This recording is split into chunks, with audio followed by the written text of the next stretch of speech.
Alors maintenant que j'ai un objet qui bouge, c'est là où on peut commencer à utiliser Cinemachine aussi pour ce qu'il est censé être capable de faire, c'est-à-dire le suivi automatique d'objets, par exemple. Mettons que sur cette caméra numéro 4, je définis ici à droite, dans ses paramètres, une target, un lookat. Vous voyez, en lookat, je peux lui définir un objet. Je peux aller chercher un objet de ma scène.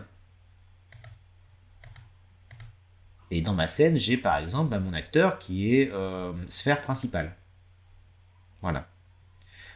Donc ça veut dire que cette caméra va toujours essayer de cibler cette sphère. Ça va se voir sur son mouvement. Elle va cibler la sphère, et donc quand la sphère va commencer à bouger, la caméra va suivre automatiquement. Voilà. Vous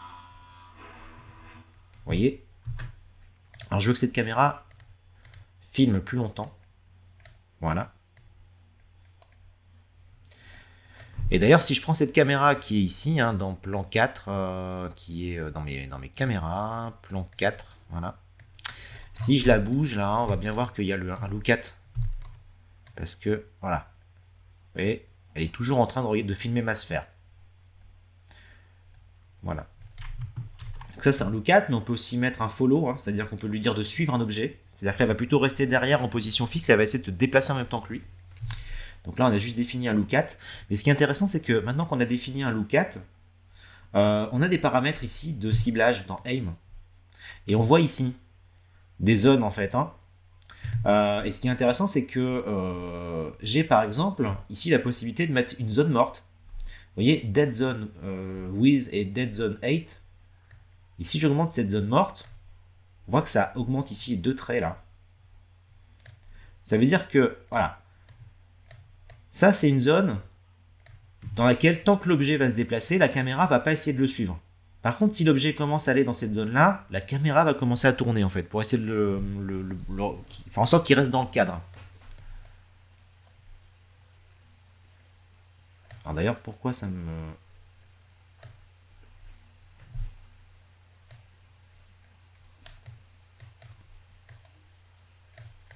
Ah oui, ça marche qu'en mode play, ça je crois. Ouais, c'est ça. En fait, méfiez-vous, c'est que, en fait, pour vraiment voir cet effet qui est dynamique, hein, vous vous mettez en mode lecture. Bougez pas la timeline à la main avec la souris comme je le fais. Mettez-vous plutôt en mode lecture et laissez faire.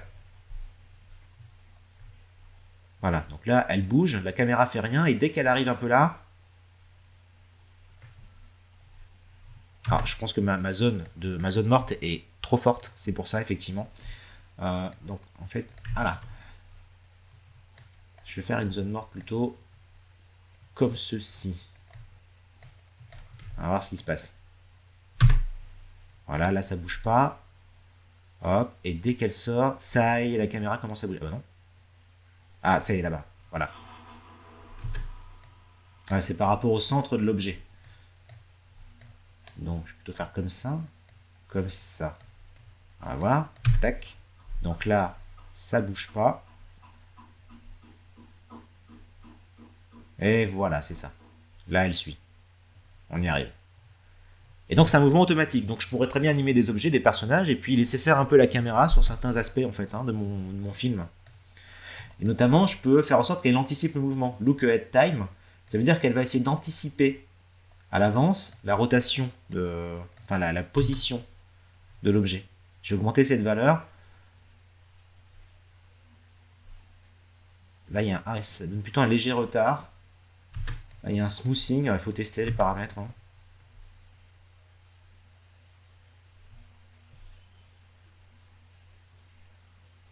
Le damping, je me demande si c'est pas le damping le retard. Je vais augmenter les deux valeurs, on va voir.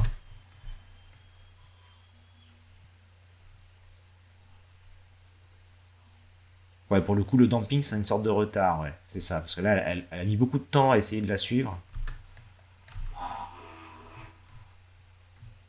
On peut faire un décalage aussi en X ou en Y de cette zone.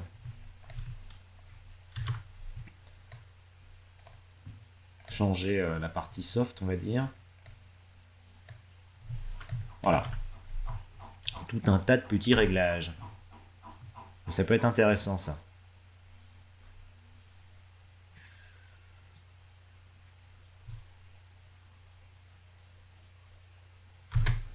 Du coup, je vais me créer une dernière caméra, je pense, hein. Je prends une caméra, je vais dupliquer ma caméra 4, je vais l'appeler caméra 5. Cette caméra 5, je vais me la mettre ici. Et puis, hop là. Je vais la bouger.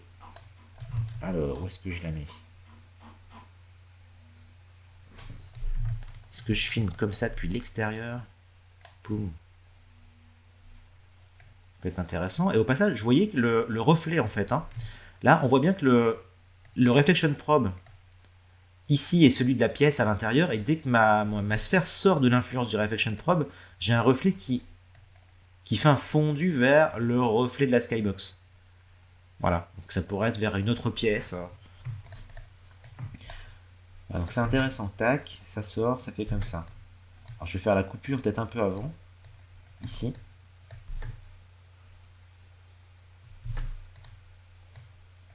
Je vais laisser actif mon éclairage et mes effets de caméra. Boum. Boum. Super. Alors sur cette caméra 5, spécifiquement, je vais modifier un peu l'exposition. Je vais me créer un nouveau profil. Voilà. Et puis je vais rajouter un override d'exposition. Exposition fixe peut-être. Voilà. Exposition plus pour l'extérieur.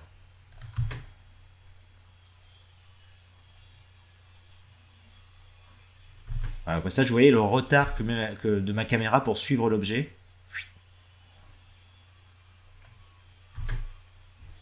Je vais augmenter un peu la durée de ce plan.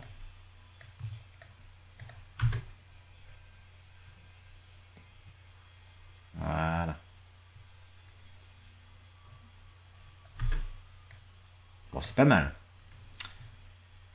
Je vais baisser le damping, je vais baisser le look ahead, le smoothing.